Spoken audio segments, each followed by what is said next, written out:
nos drôles de dames. Philippe Auclair, David Lorto prépare son avis tranché sur le gardien de but du Bayern. Simone Rovera prépare son avis tranché sur le seul championnat restant où il y a de l'enjeu, où il y a de l'intérêt. Parce qu'on va pas se le cacher, messieurs, tous vos championnats sont pliés.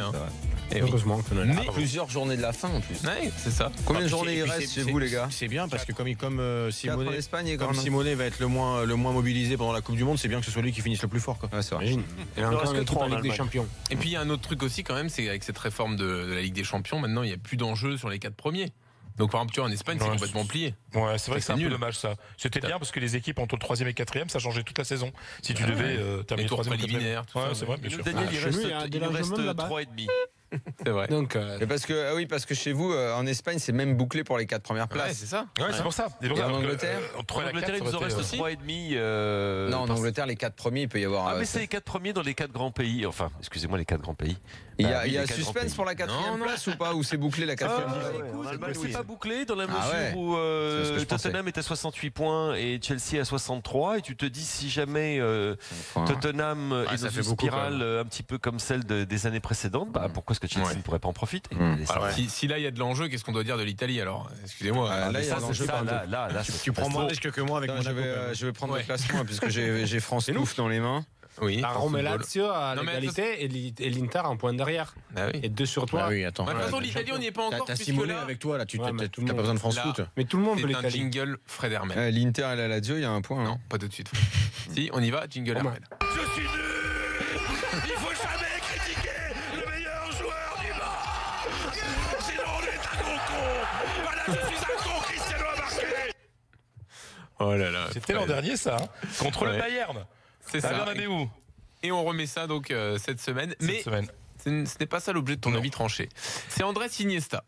Ben oui, parce qu'au moment où je vous parle, 23h22, heure de Madrid.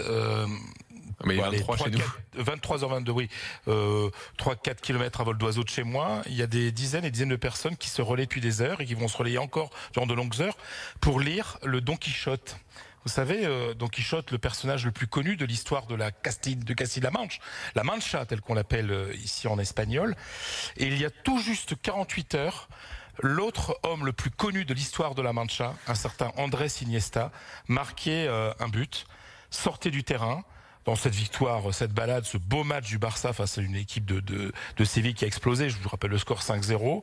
Et là, c'était une finale tendue entre des séparatistes catalans d'un côté, les Andalous très fervents défenseurs d'unité de l'Espagne, et puis là, tout le monde s'est levé, tout le monde a applaudi, on a oublié la rivalité sportive, la rivalité politique, et là tout le monde a applaudi parce que chacun sait que dans les jours qui viennent, Andrés Iniesta va annoncer qu'il quitte le Barça, qu'il quitte l'Espagne, puisqu'il va aller jouer en Chine pendant 3 ans. Les raisons de son départ et tout ça le regarde, et ça m'a fait quelque chose. J'étais très content d'être dans les épinards.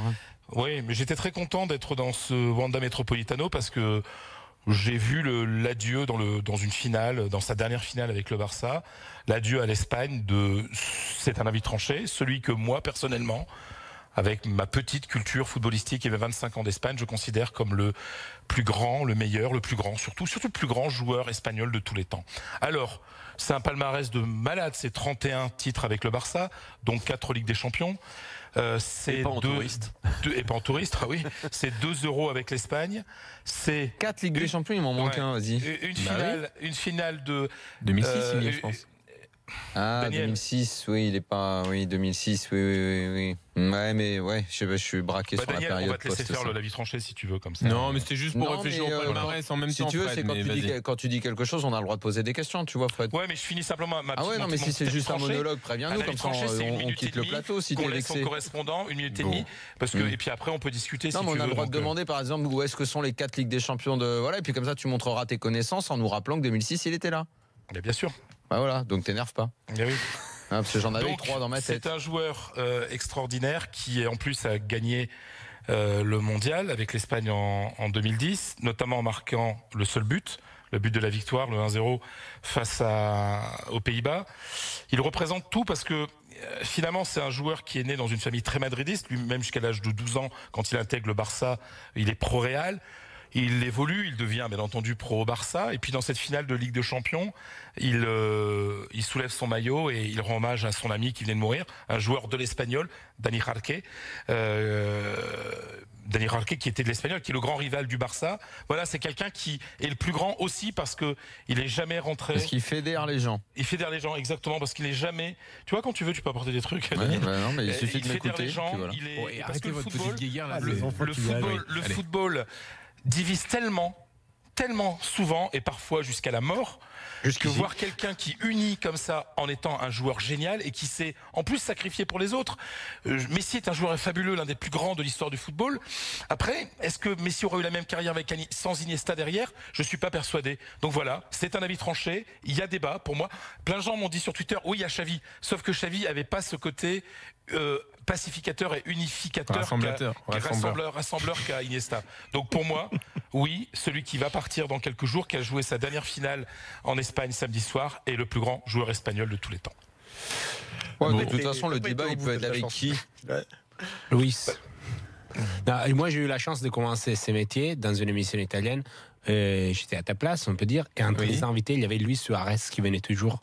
Et lui, je me rappelle, a toujours regretté qu'en 2010, Iniesta ne gagne pas les ballons d'or. Même si il aurait été le seul Espagnol qui gagnait le ballon d'or.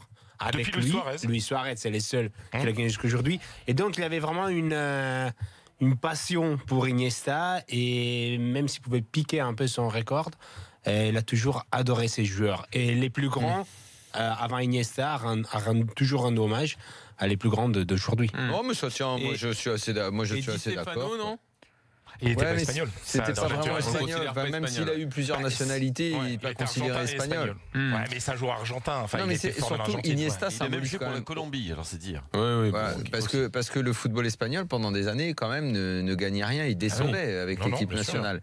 Et la génération forte, donc qui commence avec l'Euro 2008, dans les joueurs plus forts, il y a lui. Et puis lui, en plus. Puis il y a lui qui gagne aussi en club à côté. Il y a lui qui continue à gagner avec la sélection 2008, 2010, 2012. Donc non, moi ça me va. Moi ça me va la vie. Moi je suis Iniesta. On est d'accord parce qu'en plus je trouve qu'il a une élégance. En plus après il faut aimer le football hyper technique. C'est-à-dire que non mais en plus c'est vrai que sa personnalité est extraordinaire et sa personnalité c'est vrai moi. Alors que j'adore Xabi, elle m'intéresse plus que celle de Xabi. Oui. Pour avoir vu reportage, lu des choses sur lui et tout, Iniesta il est dans une autre dimension encore. La seule regret peut-être, Fred, c'est que on le perde si tôt parce qu'il n'a que 33 ans et moi quand je le vois jouer cette saison j'ai l'impression de... Il est bien géré Il a été bien géré, il est mieux cette saison que la saison dernière. Après, on l'a déjà évoqué, mais on va en 2 mots. Mais il a perdu beaucoup d'argent avec sa bodega parce qu'il cultive du vin. Et donc, voilà, à partir en Chine, c'est gagner de l'argent et aussi ouvrir un marché. On sait bien le vin par le beurre. Mais voilà, tout à l'heure, quand on disait le beurre dans les épinards, c'est plutôt du beurre dans le pinard. Parce que il faut des débouchés. La Chine, et on sait bien en France, parce que les Chinois achètent beaucoup de grands châteaux bordelais, il y a un gros marché chinois pour le pinard, le rouge, et donc il va aussi essayer de profiter de sa notoriété en Chine et de sa présence en Chine pour ouvrir des marchés pour le débouché de son pinard. Comme le disait Nino Ferrer, le quart de rouge, c'est la boisson du garde rouge. Je vous le rappelle dans une chanson éternelle qui s'appelle Baou et moi. Très bien. Mais sans blague en plus. Oui. Alors ça nous permet d'enchaîner. Je ne sais pas si c'est ça qui nous permet d'enchaîner, mais on va enchaîner quand même. Sur le Real, Fred, avant cette semaine donc de Ligue des Champions, avant d'affronter le Bayern. Ouais. Alors, les dernières nouvelles, là on va être dans le pur. Parce que le Real n'a pas. Alors, ce qu'il y a d'intéressant, et ça j'écouterai avec attention ce que va dire Lorto sur le Bayern tout à l'heure, c'est que le Real Madrid a eu une semaine de repos. Parce que ce week-end, il y avait la finale de la Coupe, donc Barça qui a battu Séville, et en championnat, c'était Séville qui devait rencontrer le Real, donc le match se reportait à la fin mai. Donc le Real n'a joué qu'un match en milieu de semaine la semaine dernière, donc ça fera exactement, c'était mercredi dernier, une semaine de repos. Il n'y a plus que Nacho qui revient de blessure, qui sera pas disponible ce match-là, mais qui devrait être de retour à l'entraînement collectif cette semaine, qui sera disponible pour le retour. Mais sinon, ils arrivent. Ce qui est génial, c'est quand on voit tous les absents qu'il y avait, par exemple, au moment des huitièmes de finale, là, le Real aura un effectif complet, en tout cas son équipe type, même ses 2 équipes types complètes. Et ça, c'est énorme pour Zidane qui peut faire tous les choix. Arriver dans une bonne forme physique, sans blessure et surtout bien physiquement à une demi-finale aller de Ligue des Champions, c'est quand même un énorme avantage pour Zidane. Donc, état d'optimisme est déclaré à Madrid, et puis un état d'excitation parce que c'est le grand classico européen. Pour les Madrilènes, l'ennemi en Espagne, c'est le Barça, l'ennemi en Europe, c'est le Bayern. 24 confrontations dans l'histoire 24 matchs, donc 12 confrontations dans l'histoire de la C1, donc des Coupes d'Europe des clubs champions et Ligue des champions. Jamais de finale, c'est une des finales qui nous manque. Et c'est vraiment un club, le Bayern, qui a été la bête noire du Real pendant de très très longues années. Le Real n'avait jamais gagné dans son histoire à Munich. C'est Ancelotti avec cette fameuse 4-0 en 2014 sur la pelouse du Bayern face à Guardiola que s'est rompu, c'est un peu cette malédiction en espagnol, et malédiction. Et donc voilà. Et quelque part, on se dit à Madrid qu'il vaut mieux prendre le Bayern sur 2 matchs que sur un seul match en finale. Voilà, donc le Real est tout à fait prêt pour cette rencontre.